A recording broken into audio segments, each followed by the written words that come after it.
what has happened in the last actually 20 or more years in this country with a massive influx of foreign labor has dramatically, it's not just the illegal immigration, it has dramatically affected wages, businesses, schools. It's affected the middle class, small town America, mainstream America, all of it. And recently, I don't know, maybe a few weeks ago, I saw something on X about trucking in America, and it blew my mind. And I don't think most Americans know what is happening in the trucking industry.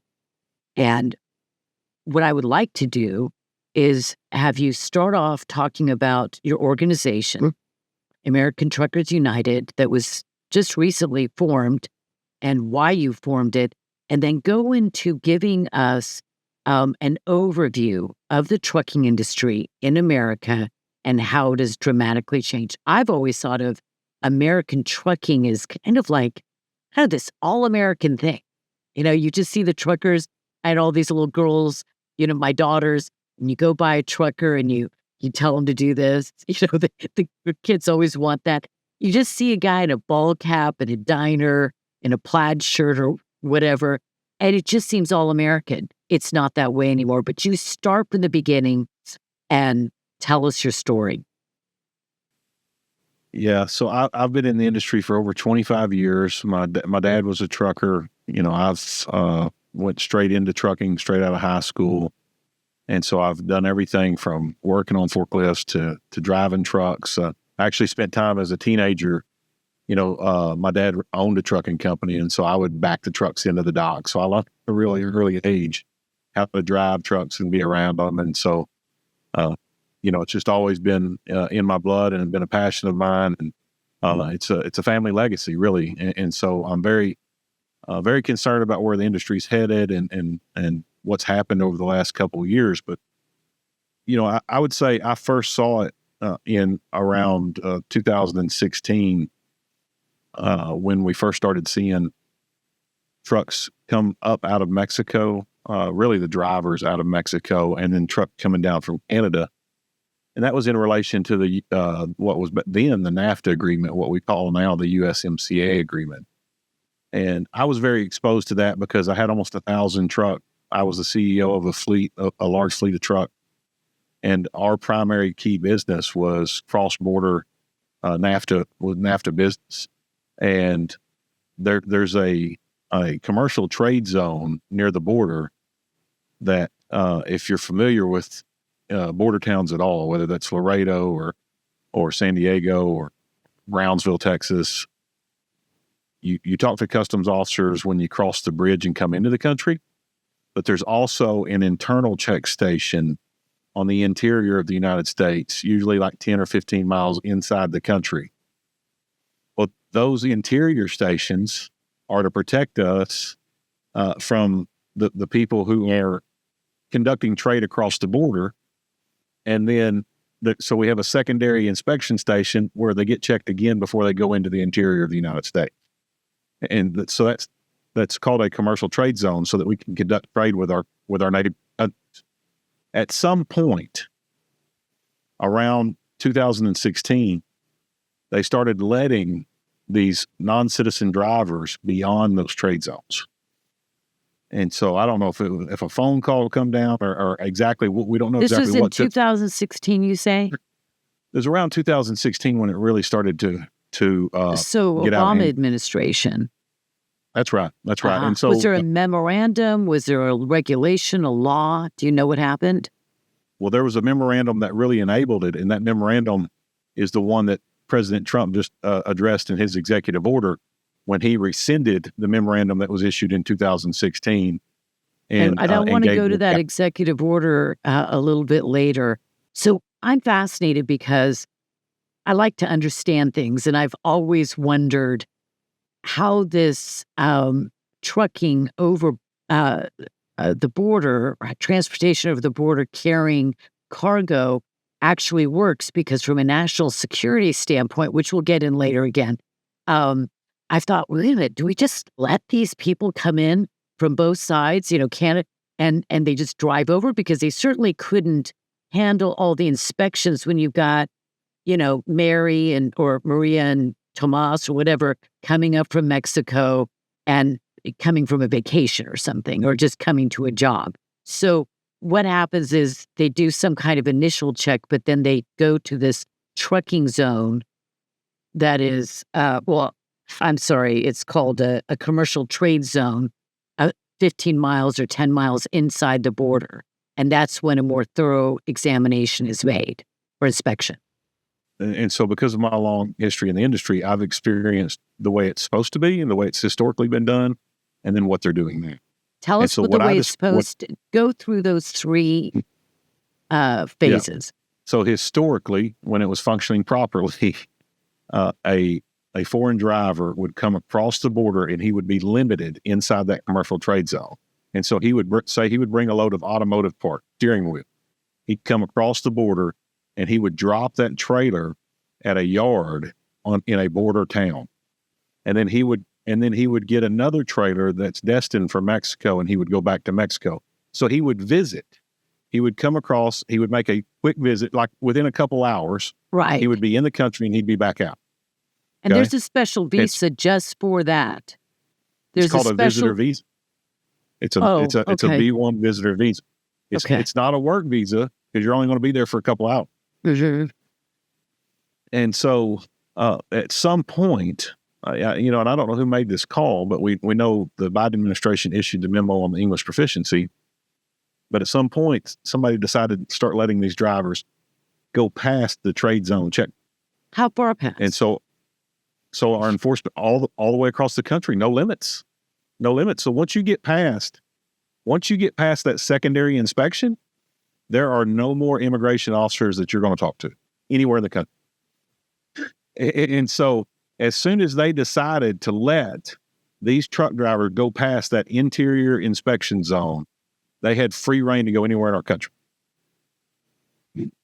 Unvetted, unchecked, And they're on Mexican or Canadian driver's licenses? Correct. Not on they don't have a U.S. commercial driver's license. They haven't received U.S. commercial driver's license training. They haven't been qualified by our schools or our testing or anything here.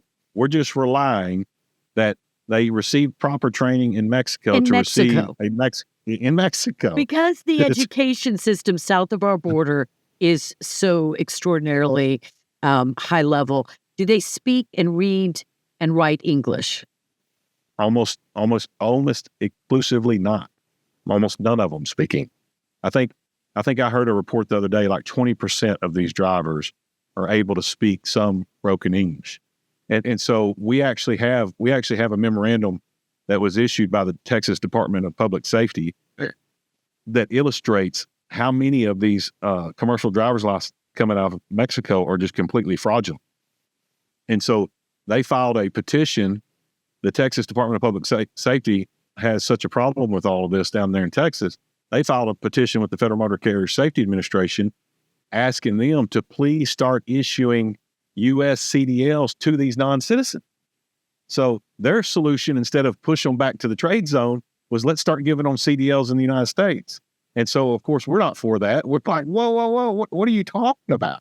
The correct solution here is to push these drivers back to their original trade zones.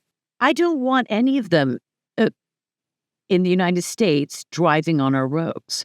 Would that not be what most Americans would agree? If most Americans knew this is the history, this is, the interim, and this is where we are now. If they understood this transition from a very safe, highly regulated industry of Americans making money, spending that money into their own communities, building our economy, and having legacy businesses and father to son businesses, all of this disappears with the stroke of a pen sometime in 2016 between then and, during the Biden administration. It all just evaporates. Don't you think most Americans would say, I don't want them in the country driving on our roads? An 80,000-pound missile flying down the road. It's absolutely been the case. I've gotten up and spoken publicly about this. I've been on several media productions here lately, and I can tell you that every single time that we bring this issue to the people, not only are they completely surprised by it, they had no idea that they were driving on highways with people that didn't have the proper credentials and didn't have the proper training, but they're completely outraged. When we first started bringing this issue up in 2024, you asked about us forming American Truckers United. We had to form American Truckers United because for 6 years, since 2019, we'd been raising this issue, and our own trucking association would not help us to bring this issue to light, and they would not help us with our legislators to bring a solution to the table. And so when we saw the crash, there was a crash in Colorado. It's the crash of Scott Miller. He was hit and killed by a guy who had been deported from the country 16 times. How many times was he deported from the country? 16 times. 16 times. 16 times. And every time he would get back in a commercial truck and just drive across the border, and they'd let him through because there is no vetting of these commercial truck drivers. And so you have no idea how bad these guys are and who they are that are just coming in. So if they just go get this little visitor visa, which is not a work visa, then they can just go get in a truck. And when they arrive to the inspection station, they're just seen as a commercial truck driver, and they wave them through. They show them that little visitor visa. They show them that they're driving a truck and a trailer with registration on the side of it, and now they're free to go to Portland, Oregon.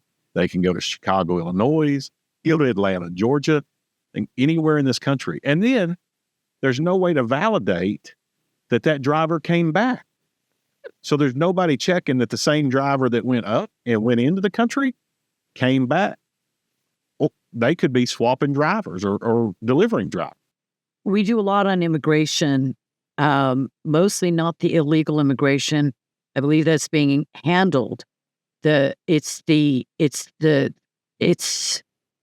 issues that are behind this fog, this great wall that the American people are rarely able to see clearly through. They're always complex, always multifaceted in their effects in the United States, because so-called legal immigration, the system, is set up fraudulently from the very, very beginning. Back in, 1965 it started, but 1990 it went on steroids. And this is the same kind of issue, because when I sat down to do, my notes preparing to meet you, which I'm so glad I have, and I want to hear about your faith later, because I saw that had a great impact on your work. What I realized is it's so multifaceted because it affects our economy, because it affects small businesses dramatically. The big trucking companies are probably perfectly happy with what's happening on here in the trucking associations. You can clarify that for me. But it hits our economy because the money being paid to truckers is staying in Mexico, staying in Canada, or I don't know if it's even south of Mexico. Number two, it's affecting truckers. These are our fellow Americans. I think most Americans have this heart and this gut feel of when you tell me if I had a truck driver that was an American and a truck driver that was Mexican or Canadian, and I was going to give one of them a job, I know who I'd give a job to because he's my people, right? And he has a family. It's affecting our standard of living because it is suppressing wages. It has to be. And I want you to talk about that. But then fewer sons, if you will, using that, will go into the industry because dad's saying, look, I can't make a living anymore. I have to go and do something else or have a second job. I can't be home with my family as much because I'm doing this and I've got a second job and we're still not paying the bills. It affects immigration and the demographics of our country. National security. Nobody is going to care about national security like an American trucker. He's not going to take something deliberately over this border, pick it up in a transit zone or whatever you call that thing again, and take it into the interior of the United States if he thought that he was trafficking, number one, or bringing some kind of biological or military, device or some drugs, fentanyl, whatever. We can go on and on and on. The facets or the layers in this onion are massive. And I just want to say, this trucking issue is like a microcosm of what we're seeing across the United States of America. And Americans are dying. Americans are having their livelihoods just eviscerated, hollowed out. And it's a cultural thing too, as well. And it's also about national security. So I just had to say that. I don't know why I had to say all of that, but it just gets me so upset. So continue on wherever we are or wherever you were. So one of the things that you said was, that the next generation that is not as excited about being a part of the industry.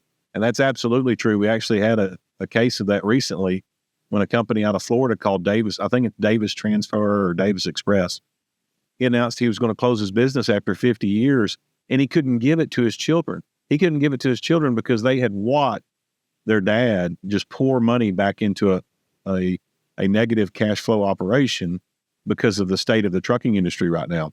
We've had over 100,000 trucking companies go out of business in the last 2 years because of this, what we call labor dumping. Essentially, it's similar to what you would expect with commodities. If you had a foreign country come and dump a bunch of steel in, it would crash the steel prices in all of your steel manufacturing companies. There's not a lot of those, and so they would get together and they'd throw a fit, and the legislators would do something about it. Unfortunately, trucking is so fragmented that it's being felt by all these different individuals throughout the industry, and nobody has been able to pinpoint exactly what's going on.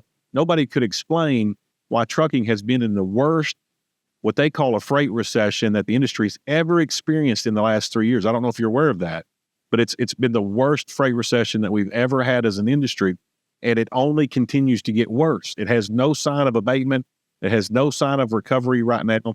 And that's because what we've been trying to tell everybody, we've been screaming from the mountaintops, this is not a freight recession. This is not because there is a lack of GDP. It's not because there's a lack of freight tonnage. People are still eating. People are still buying. We're still building cars. The problem that we have today. They're inflating the labor supply. And so the demand can't keep up with it. So you tell me this, because I want to repeat this. How many American trucking companies have closed in the last 2 or 3 years? Over 100,000 carriers have gone out of business in the last 2 years. You remember that we moved 60 to 80,000. No one has the exact numbers, which is crazy.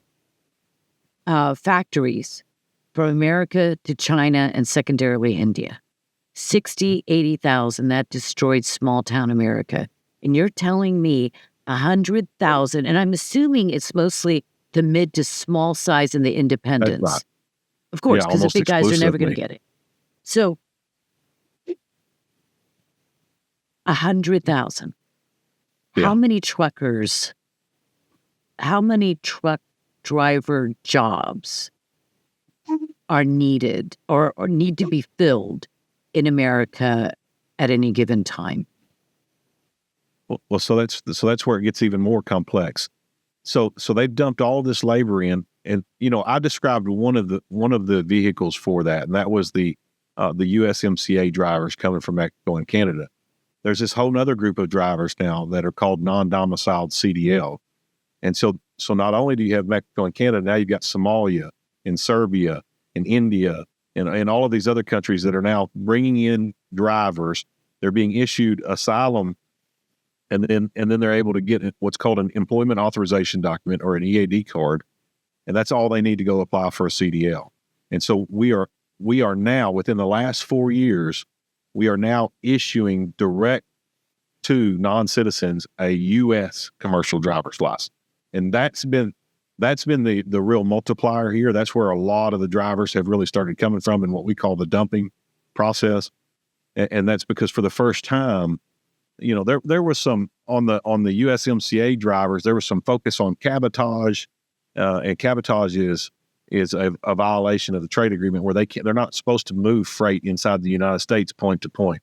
And so everybody says, "Oh, cabotage." Well, look, there's no enforcement of that. Nobody keeps up with it, so it's all smoke. It's all smoke anyway. But what they've done now with this non-domiciled CDL is you're now a U.S. licensed driver. There is no cabotage. So essentially, they've legalized. And you're probably a voter too, but that's a snarky side. I think that's a whole other part of this that we haven't been able to nail down. I can tell you this. I don't want Indian truck drivers and I don't want Somali truck drivers driving in America. I know what the truck driving is like. Almost all I don't know how many Americans know this, but just go and search truck driver India on X or, I don't know, YouTube or something. The way they drive in India is, and they're proud of it. They're very, very proud of it, that people will just jump on the back of trucks, like dozens and dozens. People are falling off, crashes. They drive. Are you seeing, I don't know much about Somalia, but I don't think I'd have any more confidence in Somalian truck drivers but Indians, everybody knows about. Tell me what you've experienced with these non-domiciled CDLs. Yeah, CDL is a commercial driver's license. That's right.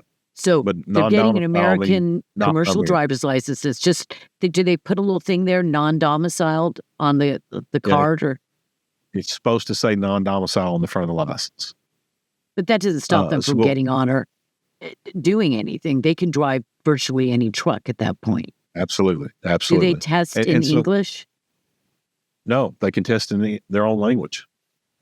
So we bring asylees here, and it's probably not all asylum seekers, and then we give them a driver's license to drive commercial vehicles carrying heavy loads. 80,000 pounds is a pretty darn heavy load, and they have not even demonstrated that they can speak, read, or write English, read the instructions, take a test, read a book on how to drive. I mean, like, I could never drive a truck, and I speak English pretty well and read very well. And then they just get in the front of a cab and turn the key or whatever you do today and take off. That's it. So our government has licensed it so that when I got a CDL at 18 years old, I had to go to our DMV. I had to take a written test in front of our state law enforcement officers. I had to take a driving test. Of course, this has been a long time ago. I had to take a driving test in front of our law enforcement officers in order for me to be issued a commercial driver's license. What they've done now is they've taken all of the testing, both written and driving, and they've exported that to third-party tests. And so now third-party testers are issuing the test. And now you no longer have to be a U.S. citizen. You can be a non-citizen. And so what's happening is these guys are coming in. They're begging for economic asylum or war asylum, which the timing of all this really started in 2021, which just happens to be the same time we had war refugees coming back from Afghanistan and some of these other places. And so we had all these drivers getting dumped in. They're going into these third-party testing places. We've got evidence of news reports where these guys have just been paying for their licenses, not really being tested because it's, there's no checks and balances. There's no audits on these third-party schools. And so essentially they're coming in, they're getting these visas, and then they're buying these CDLs, and then they're hitting America's highways. We've got an incident in Austin where an entire family of 4 was killed. Another person was killed in the accident. So a total of 5 people and 11 people injured. The guy was from Ethiopia. He was here on a non-domiciled CDL. He could not speak English, could not read the highway signs, and he come into a construction zone and wiped out this entire group of people. And so I would beg to I would just ask the question: do you think they have the same driving culture in Ethiopia that we have here in the United States? Did he even drive a personal vehicle in Ethiopia? He might have driven one of those little bicycles with the little cabs on the back for people. Exactly. And so because we have no checks and balances, he just comes over here and somebody gives him the keys to an 80,000 pound truck and off he goes. And so we've got crash after crash after crash. If you go on our website, americantruckers.com, and go to the news page, we try to keep it updated with the crashes that we find, and we put the links in there.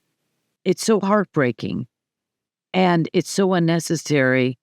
If we kept the Canadians, and they have immigration problems, and they're so crazy now that up in Canada, anything goes with immigration.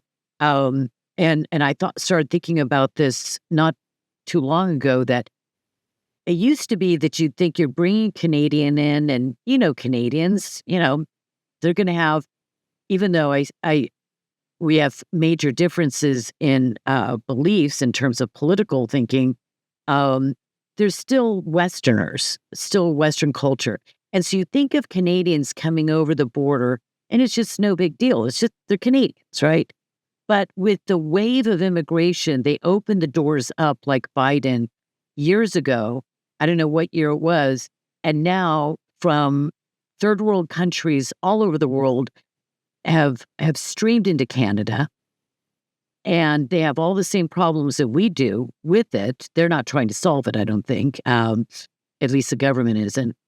And then now we're actually, once they get citizenship or some kind of a documentation, we're giving Canadians who are not Canadians access. They're not really Canadians in the truest sense of the word, maybe the technical sense of the word, into America. What's that? New Canadian. A new Canadian, a brand spanking new Canadian from a third world country that doesn't have our same ethic of driving. And so you've seen what these foreign drivers being given these non-domiciled CDLs how it's affected our roads, the safety of our roads. Oh yeah. Your roads are a lot more dangerous today because we used to have a integrity in our commercial driver's licensing system. We had structured integrity. We had checks and balances in there to make sure that people were trained and qualified before they were issued a CDL. And really, this USMCA agreement opened the doors. This memorandum that Obama issued in 2016 opened the doors. In 2021, the Biden administration opened another door with his non-domiciled CDL. And so our highways today are deadly. I tell my family all the time, and look, this hurts coming from a guy who's been in the trucking industry my whole life. I love trucking. I love my fellow truckers, but they have destroyed our industry, and they've destroyed the integrity of our industry because there's no longer checks and balances on the issuance of these commercial driver's licenses. That's what I wanted to delve into, is the culture of American truck drivers, the industry. It seems to me that whenever you get a bunch of men together doing a certain kind of job that's more physical, or, driving is very physical, and there seems to be like a brotherhood, of spirit. There's a certain kind of guy, and, I just picture you walk in a diner or at a truck stop, and truckers that you see on the road over the many years. You may have organizations, you communicate in other ways. And it seems to me that there's a culture there, and the ethical standards, the character of the men. By the way, we know that there will be incompetence and irresponsible people in any industry, whether they're American or else otherwise. But and honesty, I would like to point out too, because I'd like you to get into the fraud more of how this is all happening, because I think the fraud is endemic when you say open the doors to foreigners. They're going to exploit our system and create fake schools, fake diplomas, fake documents of all kinds, and even the kind that are on the side of trucks that are licenses that are supposed to be indicating that they have a right to be, that they're licensed to drive. Oh, and the fake entities that one address will have 27 different trucking companies working out of it, and it's clearly not a trucking company, even one of them. When you see the pictures for the Great Depression, you see these black and white photos, you see proud men standing in a soup line that must have just cut them to the quick. You see women and their children and dusty roads and people living, in little camps because they don't even have a home to live in anymore. Your heart breaks for them. These are Americans. You love your fellow Americans, and you see their hardship. This is self-inflicted. Well, that was probably too as well. But anyway, this is self-inflicted as being driven by special interests. And it's always about money. The love of money is the root of all evil, says the scriptures. And clearly, this is the big associations, the elite truck driving carriers, the elite truck politicians. I have no idea why they want this invasion and destruction in our country, but it's always about money. Oh, and I guess those companies that are shipping freight, like Amazon. Yeah, so the benefit of all of this is really falling to the shipper and the broker. And so, all of the companies, even these mega carriers that are involved, are all getting squeezed because the wage pressure that's coming from the labor dumping is also a huge rate pressure on the total line haul rate for the load. And so, in other words, not only are we getting more drivers, but because we're getting more drivers dumped in, you're getting more trucks on the road. And so the more drivers are pushing down the wages of all the American truck drivers, and the more trucks that are now being added are pushing down the rates for all of the American trucking companies. And so there's more capacity. And so the only real winner in all of that is the people paying for the shipping. And so that gets to the shipper. And I'm glad you brought up Amazon, because their timing of their rise to prevalence aligns perfectly with this phenomenon that we're experiencing here in the trucking industry. When did they come about and really start growing their fleet of trucks, of their own trucks, was really around 2015, 2016. Mm-hmm. I remember. And I can tell you as an industry expert that back in that time, Amazon would send out requests for quotes and requests for pricing to me and to all of my friends and all of the carriers in the industry. We were all actively hauling for Amazon, and we were making bids for Amazon. Almost none of the carriers today get invited to RFPs and RFQs with Amazon because they have created their own fleet of capacity. They almost exclusively are working on what's called a power only board, where they're bringing in all these 1 and 2 truck operators to pull their trailers. And so when you see a truck going down the highway that has paper signs duct taped to the side of the door with an MC number with a black magic marker on it, almost all the time when you look behind the truck, it's an Amazon trailer. And so Amazon is a key player in this. I believe they're one of, they possibly be one of the architects. But anybody that has that power only type of a program going right now has committed the same similar sin as to Amazon. And that sin is the replacement of the American truck driver by these non-citizen truck drivers. And we call it wage theft. We call it rate theft because the American truck driver has to pay federal income tax. He has to pay state income tax. He has to pay into Social Security and to Medicare and all these things. These non-citizen drivers that are coming up from Mexico and coming down from Canada and coming into this non-domicile CDL program, they're almost exclusively being paid on 1099s or being paid under the table. And so not only are the American truck drivers losing their jobs, but our tax base has been destroyed. And so we've literally taken people pay income taxes and replaced them with people that don't. This is what's happening in our tech industry too. And the interesting thing, and I don't know that you would necessarily know this, but you probably saw the big fight about H-1B back right after Christmas and into January.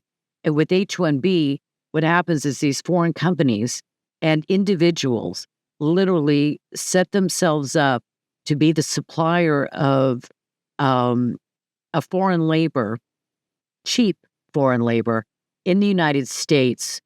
And what happens is you take a major Fortune 500 company and they lay off, of course, their Americans because they don't care. I don't think there's a patriotic CEO of a major Fortune 500 company in the United States or Fortune 1000 company in the United States today, they do not care about you, the American. So they lay off their workers. But what they also do is they go through a staffing service, which is in a sense what these things are.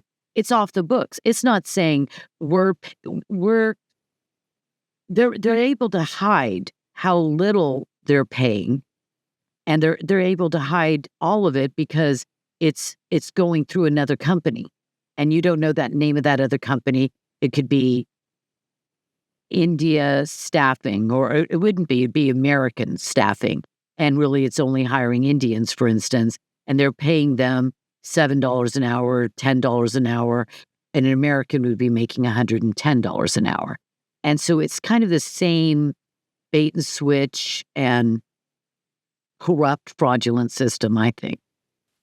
And so essentially, everybody talk about, they're saving money because they're paying them less. Really what they're doing is they're paying them less, and it's because they're not paying any taxes and they're not paying any benefit.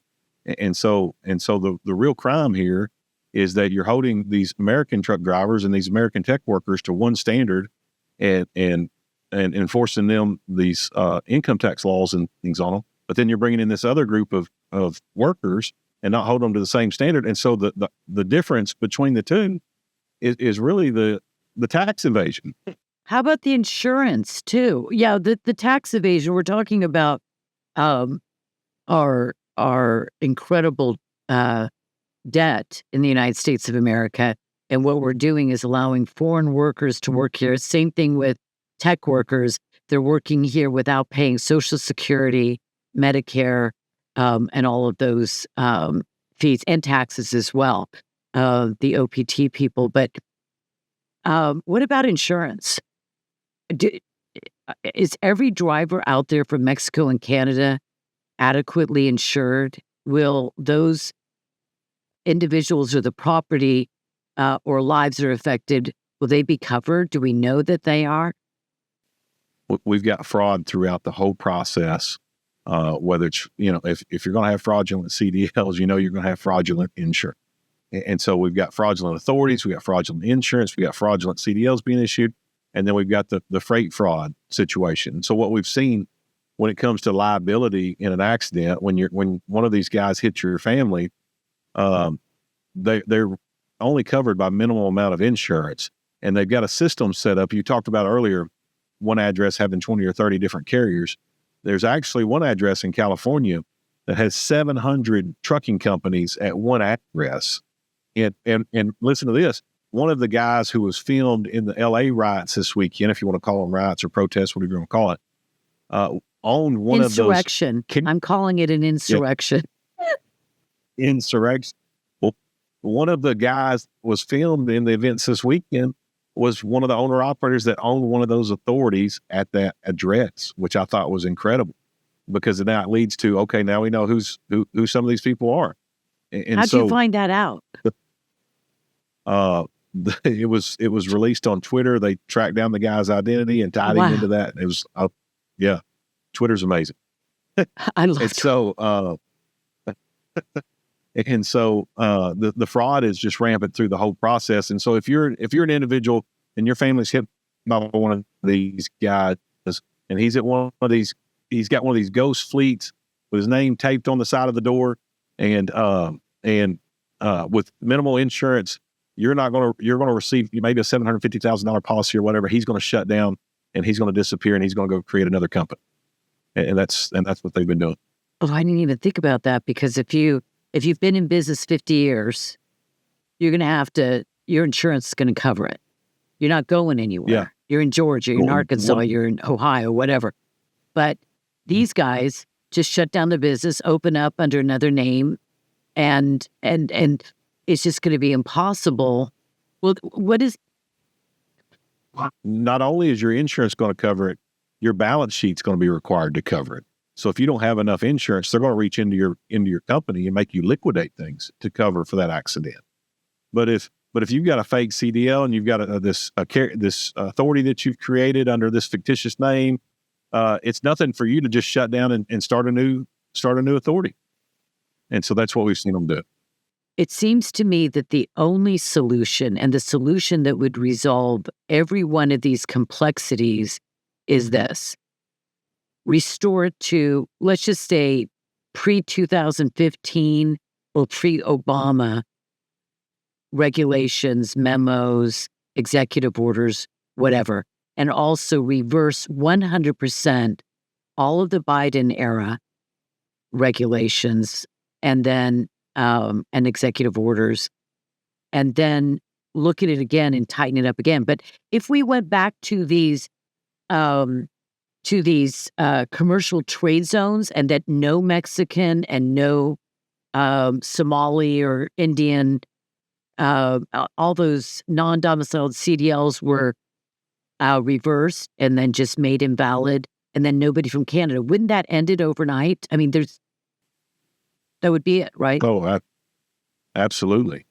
And that's what we've been calling for in our letter to Secretary Duffy.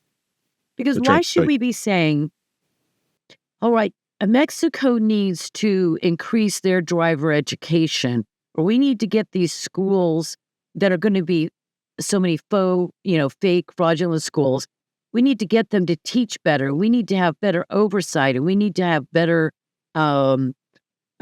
consequences, not just a $500 fine or a $1,000 fine, but we need confiscation of the load or the truck, and we need to deport the driver or shut down the company. We're adding hundreds of millions of dollars of enforcement over an industry that we have no control over. We can't even make sure that these people speak English, or don't get drunk driving, or don't drive like an Indian at 97 miles an hour, and just end the practice altogether. Is that what you would recommend? We call it, reset the clock. Go back in time to the way it was when it worked, when American truck drivers were doing well, when we were having less crashes. Let's go back to that time. And so obviously the things that we've done since that time have deteriorated the industry, whether you're talking about safety, whether you're talking about national security, or you're talking about economics for the drivers and for the trucking. Well, you have 100,000 businesses that have gone out of business, truck driving businesses, small, medium, not large, small and medium, and independents. You've got truck drivers, the laborers, the workers that have lost their jobs, left the industry, and we're not going to be, the next generation won't be as large because they've seen what's happened and continues to happen. I asked you a question. We didn't finish this. You said there were 3.5 million jobs, I think, in America for truck drivers of all sorts, I suppose. How many, those are the job positions. How many truck drivers, American truck drivers, are licensed in the United States of America that are not on these non-domiciled or foreign domiciled? They don't break out for us how many are non-domiciled and how many are domiciled in the numbers. But according to the Federal Motor Carrier Safety Administration's on licensed commercial truck drivers, as of the end of last year, we had 6 million. So we have almost twice as many. We don't know how many of those are foreigners, but we have almost twice as many truck drivers licensed as we have jobs. And they're saying Correct. that we have a shortage of truck drivers in the United States of America. Yeah, so that's mathematically wrong. We don't have a shortage. We have more licensed CDL drivers than what we need. The problem is not all of those drivers are applying for these jobs, and that's because the wages are being suppressed by all of the slave labor that has been dumped into the market. And so the American truck driver is no longer competing with American truck drivers. They're competing with everyone else across the world. And so what you found is the American truck driver is no longer willing to sacrifice time away from his family. He's no longer willing to sacrifice time away from his son's football games and his daughter's dance routines for $50,000 a year or $60,000 a year, because all of these third world countries are willing to come over here and do it for $30,000 a year.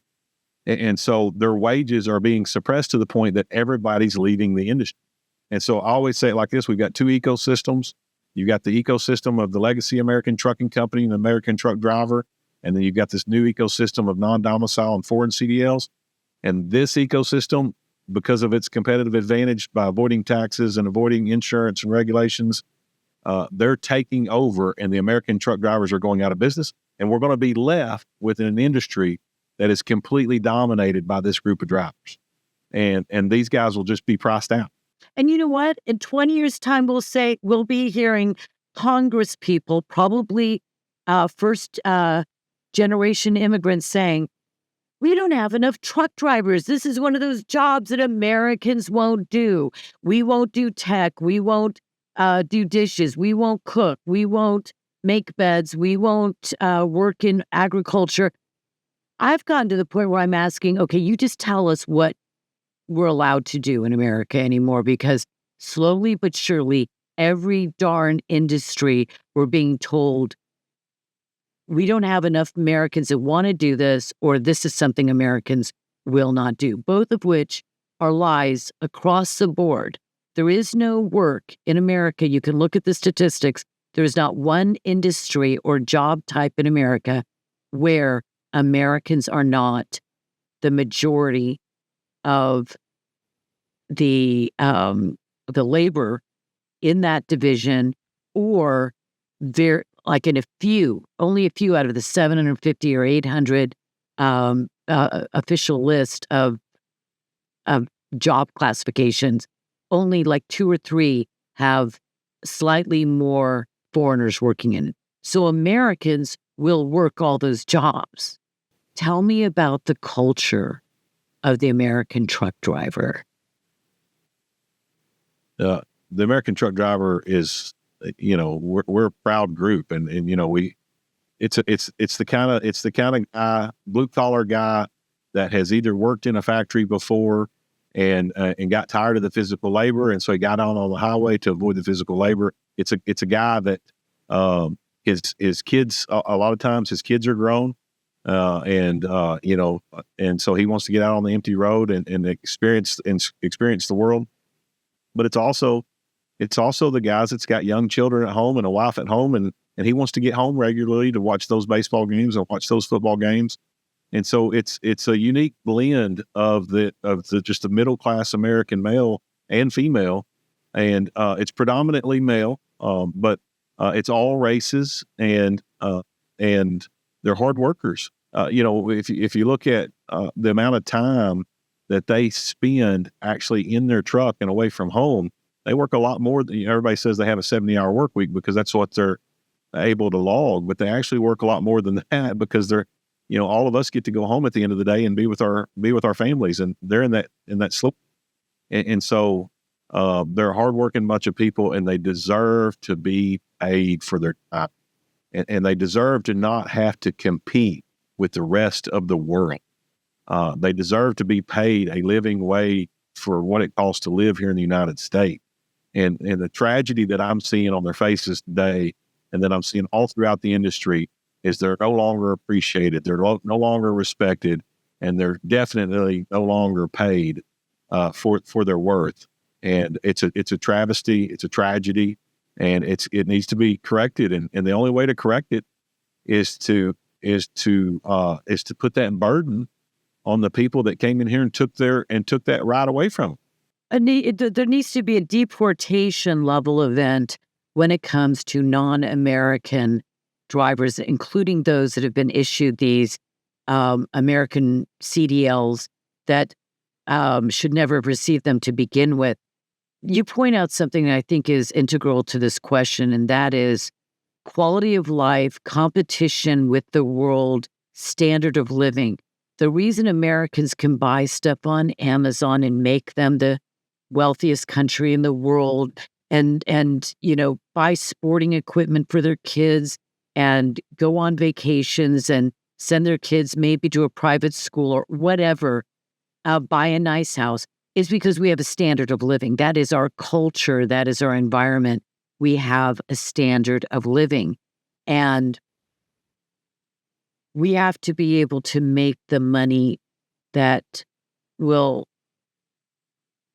support that standard of living, pay for that standard of living. What the big multinational corporations, what the big organizations and the lobbyists, and even sadly some politicians across this country and in Washington are doing is saying, you should be competing with people who have a standard of living that might be $2,000 a year back in their home country. $2,000 a year. They may live in a slum in India or in Mexico. And I haven't been to Mexico in many years. I don't know what it's like there, but obviously we know the standard of living is much, much lower. And so their expectations are down here. Ours are here. Middle-class America is the backbone of America. Well, God, country, family, all that. But in terms of what the economic backbone, and also I would say it goes out into the cultural backbone of America, is the middle class. And what is happening in tech workers and all kinds of industries, but the truckers, is clearly happening, is that they're having to compete with 8 billion people in the world for their expectation of their salaries. But they're living in a country that has a standard of living of an American that should be making $70,000, $75,000 a year. So it is unfair labor practices. That's exactly what this is. That's right. And I always say, we're talking about 3.5 million truck driving jobs. How many? There's no limit to how many of these people can be brought in and issued non-domiciled CDLs. There's no limit to how many drivers are allowed to cross our border from Canada or from Mexico and come here and haul freight. So how many people can come from India and be issued a non-domiciled CDL? If we only have 3.5 million truck driving jobs, you're going to bring in 10 million people? What is that number? Who's regulating that number? There's no one doing that. And so they're going to just keep bringing people in until they completely destroy flooding the labor pool until Americans can no longer work. And I do not want that to happen. That is for sure. There's something, we're running out of time. I did want to mention this one thing that you may know about, because I have a list that I made up of every kind of visa, including immigrant visas here, and I categorize them and all this. And there's obviously there's a visa, and it's the D visa, and it is for true members of airlines, right? So they come in here, they're here a couple of hours, and they're out again. But you have to technically have a visa to be a pilot from France. And that's very tightly regulated. It's only up to a few days. But then they have what's called a C visa, and that is a transit visa. Now, I didn't do much research on this yet, but I assumed that every truck driver that drove across the border would have to have a special license just for that. But the C transit visas, but maybe that's for people that are just transiting. So you're saying they don't need a visa to drive into America other than a business, a B1 or a B2 tourist visa, either one of those? They are operating on America's highways with B1 visitor tourist visas. And so there's no labor regulation on them because they're saying they're not labor, but they're performing work. So B1 is for business, and that's not for working, it's for business. A businessman comes to a conference, he goes to, do some business with an American company. There are many reasons. It's now being abused tremendously. I didn't know about this one, but that's B1. B2 is tourists or visitors for pleasure. So they're coming in on the tourist one, the B2, you're saying, or maybe the B1. They are coming on the business. Okay. But that does not allow them to make a wage. So correct. This is a fraud. This is a fraud. And so the United States Immigration, USCIS, Citizenship and Immigration Agency, they shouldn't even be allowing this. And the Department of Labor, the Department of Transportation, What kind of feedback have you gotten from those agencies on this? So we've only been communicating with the Department of Transportation, Duffy. but we are going to be issuing a letter soon and start going down some of these other channels. It seems to me that this one visa issue is just a slam dunk. You know, do you have any states that are actually friendly to you? Because I noticed that you were talking a lot about Arkansas. Are you from Arkansas or is it Alabama? Yeah, I'm from Arkansas, but unfortunately, it's not as friendly as it should be. Oklahoma has been very friendly and just passed legislation in full support of what we've been working on. Just a tip: I've been told by our amazing reporter Amanda Bartolotta on this that the Laken Riley Act can be a possible avenue for a state. That's why I was asking if there are any states that care about truckers anymore. And if Oklahoma is friendly, they can bring perhaps some kind of a class action because it is causing financial harm to American citizens. And this is clearly affecting American citizens and doing us great financial harm. Just a thought. Yeah, we're working on some of that stuff on the litigation perspective, and we've been studying the Laken Riley Act for that. Tell me what happened with President Trump. Why did he sign this EO? Were you behind the scenes or people that you know? Yeah, so we actually got to talk to the vice president's staff back in February. Did a briefing with the staff, not with the vice president, but with the staff on the issue. They had promised us that they would get the information in front of the White House team. We know they did that. We also had a member of the new cabinet staff was working at Federal Motor Carrier Safety Administration, and we had an inside source there we were sharing information with, and they had told us that the White House was working on this issue directly based on the information that we had provided. We also issued a white paper directly to Secretary Duffy in the month of March. We handed that white paper to Senator Mark Wayne Mullins out of Oklahoma.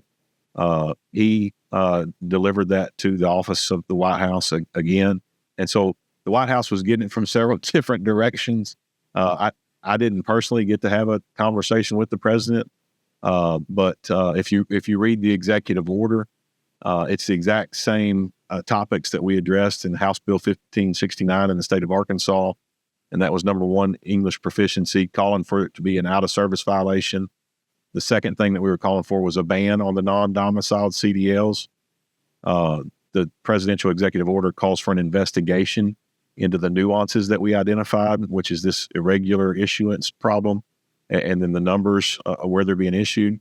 The third thing was the validity or the validation of a foreign CDL, which is what I've been describing with you with the Mexico and Canada and the B1s.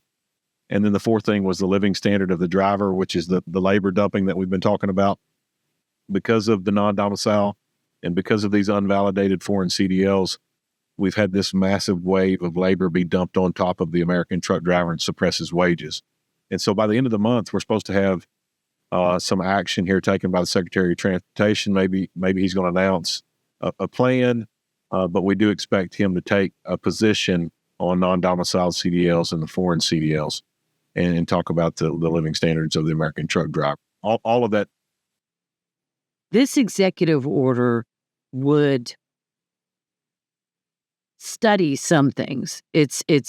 What was the difference between what was enacted, like something that was shut down or an enforcement put into place, versus what it noted that they would be studying and perhaps moving on in the next month or so? What is the difference? The key enforcement piece that we got was the enforcement on English proficiency. And so it is now a law by executive order that the truck has to be put out of service if it's observed the driver cannot read our highway signs and speak English. And so what's been going on since 2016 is they've been giving the driver citation, but then just letting him proceed even though they know he can't read highway signs. And so Donald Trump said this is common sense. put the guy out of service. And so Are the police going to know should about this? Because that's, I mean, there are hundreds of thousands of police across this country. Are they going, or highway patrol, sheriffs, are they going to all find out about this? How are you going to make sure they know? That's one of our concerns is the equal enforcement of this. Oklahoma passed their own law, so we're hoping that with that state law that we've got down there and it being codified that they're going to impound the truck and you've got to pay this $3,000 fine before you can pick up the truck, that will be an example to these other states as they start trying to figure out exactly how they're going to proceed with this.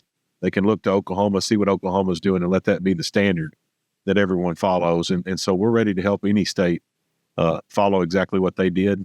We do think that there needs to be clear guidance that these guys need to be impounded as soon as it's observed. And we think the secretary, he made an announcement the other day in Austin, Texas, where that crash happened. And he said, he considered trucking to be like the Wild West right now, given what you and I have been discussing. He's like, he agrees with these positions. Like this is unbelievable. And so I do have faith that we've got the right president right now. I do have faith that we've got the right cabinet member over the Department of Transportation. And Duffy, after that plane crash or the midair collision by the helicopter pilot in the plane, I saw him move. Of course, you remember the years with Pete Buttigieg. So such a, I want to forget all of those years. He just moved. It was so embarrassing. He just moved into action. And he said, we're going to not study it. We're not going to, 5 years, 10 years from now, we're going to be dealing with this and, blue ribbon committees and, no, he says, we're going to just do it.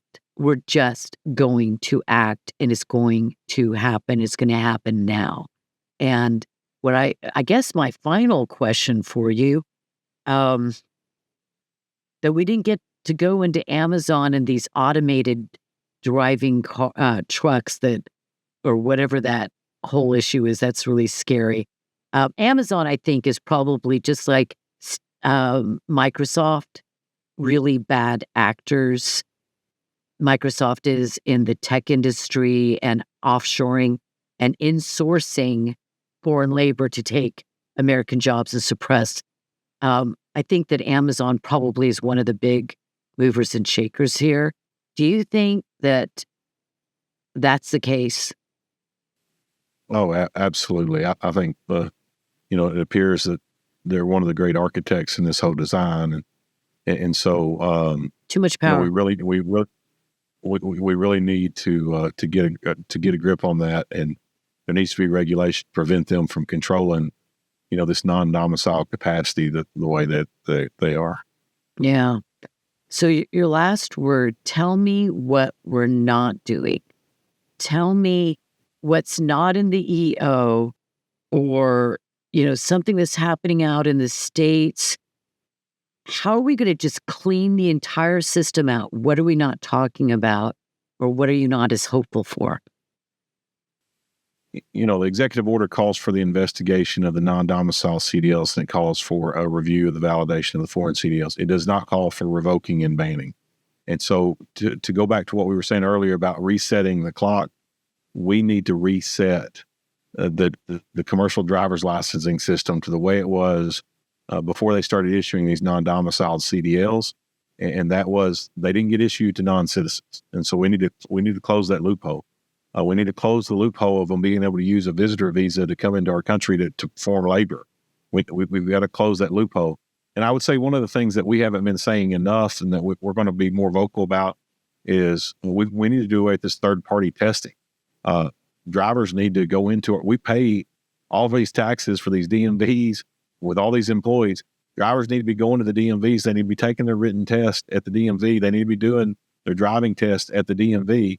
And we don't need to be farming that out to a bunch of people so it can be exploited like it has been in this time. I'm sorry. I don't think I really fully was connecting that before. So normally an American truck driver is going to be licensed, obviously, at the DMV. And you're saying these foreigners don't even have to walk into a DMV to get licensed in America? Right. That's right. They can do it at this third party school. I laugh so much on this show, and then sometimes I think, you're laughing at the darkest, ugliest things, but It's so insane. It's like a dark comedy, or one of these guys that get up on the stage and start talking about the most horrific stuff, and they're saying ridiculous jokes, and people are laughing because it's insane. It's absolutely insane. I think that those foreign schools need to be shut down. I don't think any foreign or private organization should have any capacity to influence. This is just money. This is just about money. Shut it down. Go ahead. So all the other logistics industries in the United States are protected from foreign investment. The trucking industry is one of the only ones where we're not protected. And so the reason that we have so much fraud, the reason that this has become such a problem is because we allow all these foreign entities to own trucking companies and to own brokerages and to own forwarding companies. And so there's an act called the Jones Act that protects our I think it's our maritime, our ship owners. But there's also something that protects our airlines. Look, you don't have a bunch of foreign airlines running around domestically here in the United States. Oh, you're right. See, and so the average Joe doesn't just walk around and start contemplating why aren't there any foreign airlines going from Seattle to, D.C. Yeah. So in America, there's a Jones Act. The Jones Act. We protect them. Correct. It's the Jones Act. I believe that's the maritime law. I'm not exactly familiar with what the one's called. And there's a different one for perhaps the airline industry. That's but right. We don't have that for trucking. We would. I'm sure the rail lines are protected. Do we want the communist Chinese to own our rail lines in America? And so you don't have that problem. And so we have not protected the trucking industry. And the reason I think they didn't is because if you go back 20 or 30, 40 years, whenever they were doing those protections, I don't think anybody thought that we would be living in a world where we would be allowing a bunch of non-citizens to come in here and buy up trucking companies and bring in their drive. And so now that we've gotten to that point, we've got to protect our industry. This is a national security matter. The reason they protect the airlines, the reason they protect the railroads, the reason they protect the steam lines is for national security. We have a much bigger problem with national security when they take over our trucking route and our trucking companies because they're driving those through our communities. Yes, they're driving nuclear bombs from one city to the next. The two largest ports in the country right now are Laredo, Texas, where freight's coming from Mexico, and Los Angeles. Both of those ports, both of the largest ports in the country right now, the majority of the traffic is being hauled by non-citizens. The majority? That is a huge... The majority. The majority. I did an investigation where I requested by Freedom of Information all of the inspections for the trucks stopped in the state of Arkansas, destined for everywhere. I looked specifically at the state of California because that's where the Long Beach port is. And I don't have the number in front of me right now, but I want to say that the number was 87% of all of the traffic going to Long Beach was being controlled by carriers domiciled out of California, which are mostly non-domiciled CDLs. When I did the same thing, when I looked at the Laredo port, 94% of all the traffic going to the Laredo port was being managed by Mexican or Canadian CDLs. Okay, is this the same Mexico that China sends the ingredients and the pill-making machines and all the manufacturing and delivery machines over to Mexico, and then Mexico puts together this thing called fentanyl and sends it across our borders? The Chinese communist regime sends fentanyl ingredients and manufacturing, machinery to Mexican cartels who then send it into the United States of America. So we're talking about mostly foreign drivers and companies. I mean, are the companies actually being owned by foreign entities as well? Absolutely. They're not. It's not required that they have to be U.S. owned. Okay, I must be. I'm slow. It's just little pieces at a time. So it could be owned by a Mexican drug cartel and co-owned by Chinese, and we probably would never even know it. You would never know. Okay. I am so glad to have you on the job, and I'm so glad that you started your organization, because I've been saying about the tech workers, if y'all do not organize, because they're all independent, truck drivers are independent, you know what I mean? Kind of independent guys out on the road, the country music blaring, and You know, whole, every movie's got a truck driver in it. And you got to be organized because you got to be a power. Because, Shannon, don't you think the American people want this? And don't you think that the states, and I'm not quite sure how much power is divided between the states and federally with interstate commerce, because if licensing is being done by California, then California is a sanctuary state. They're a communist state. So if we allow communist Grant Newscum, as President Trump would say, California, the one that allowed their cities to burn to the ground because they decided to pour all their fresh water into the ocean, that California could be issuing tens. How many of these CDLs do you think there are? I mean, non-domiciled CDLs and people, just foreigners driving in America. Did you tell me that? Based off of the data that we pulled straight from the Federal Motor Carrier Safety Administration's website on CDL counts, we calculated 876,000 drivers, non-domiciled drivers, had been dumped into the system. Now, the American Trucking Association has come back and they've challenged our numbers, and we've said, look, we're getting the numbers straight from the horse's mouth. They're the ones responsible for issuing the number. And no one has come back to give us a different number or provide us with the real number. They have since gone in and scrubbed the website since we did that without providing. They're doing that with H-1B, by the way. Department of Labor is scrubbing information off of their website, so you cannot see the most critical data that will allow you to connect dots. So they knew exactly what to scrub, so that here's one dot. To make a case, you have to have this dot. They've scrubbed this data from the system. Yeah. And they're doing it in the trucking, transportation as well? Yes, but we were able to capture all that by video before they scrub. Good for you.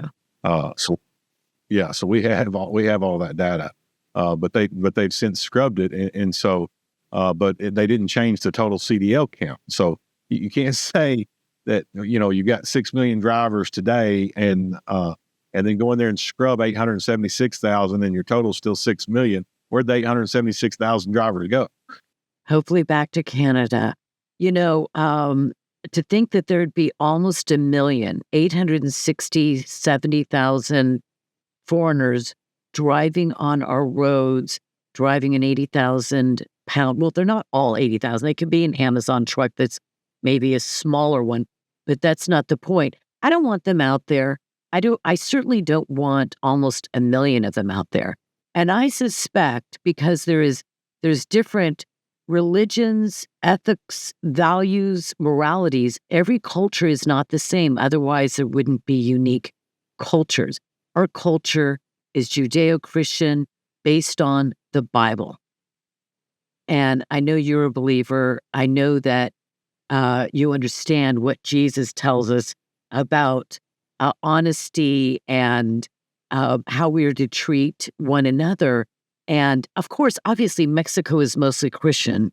I'm not saying that they're not, but their culture still does not have the high standard of ethics throughout the system. And we are actually, I think our culture is being degraded in that area as well, so that our ethical standards are going down and our morality is decreasing, and we've got to fight that fight. But I don't want those people on the road. And I think that these numbers, this is another dishonesty, a fraud in the system, that numbers are being taken down. American people don't want this to happen. They're not being listened to. And the American people want to be able to investigate these things, and they're removing information. These are ethical standards that they're breaking. How did your faith bring you into this?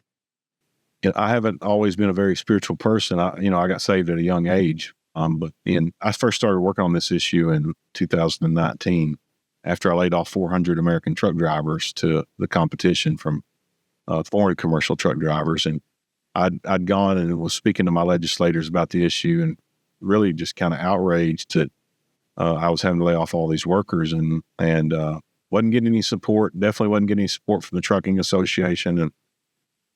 And I had made it pretty far up into Washington, D.C. with the message.